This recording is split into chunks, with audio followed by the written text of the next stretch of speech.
אז יש לנו על גבי זה יהודי, הוא אומר לנו רבי יהודה הלוי, שיהודי הוא מין חמישי בבריאה. אנחנו יודעים שעם ישראל זה עם שנבחר לספר תהילת הקדוש ברוך הוא, וליהודים יש סגולה מיוחדת, יש את כישרון הנבואה.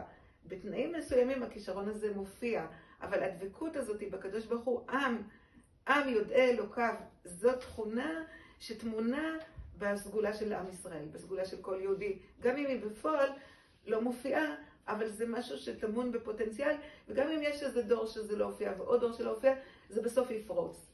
זה התכונה הזאת.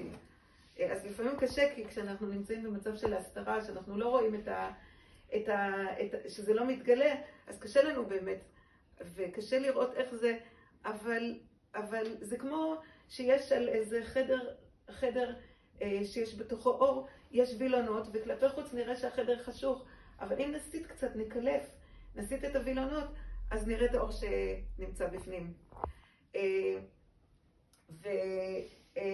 אז הרב דרוקמן אומר שכמו שאנחנו רואים יהודי וגוי, ואנחנו חושבים במבט חיצוני שהם אותו דבר, אבל במבט פנימי אנחנו יודעים שהם לא אותו דבר, אז ככה גם ארץ ישראל וארצות אחרות, במבט חיצוני זה נראה אותו דבר, אבל זה לא באמת אותו דבר.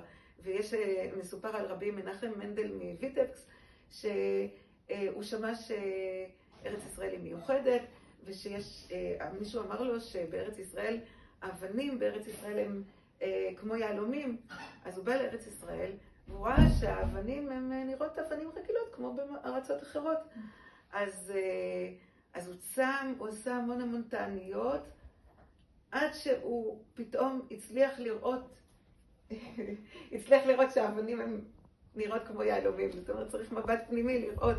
ואז הוא עשה סעודה גדולה, ואמר שעכשיו הוא רואה את הסגולה הזאת שקיימת בארץ ישראל.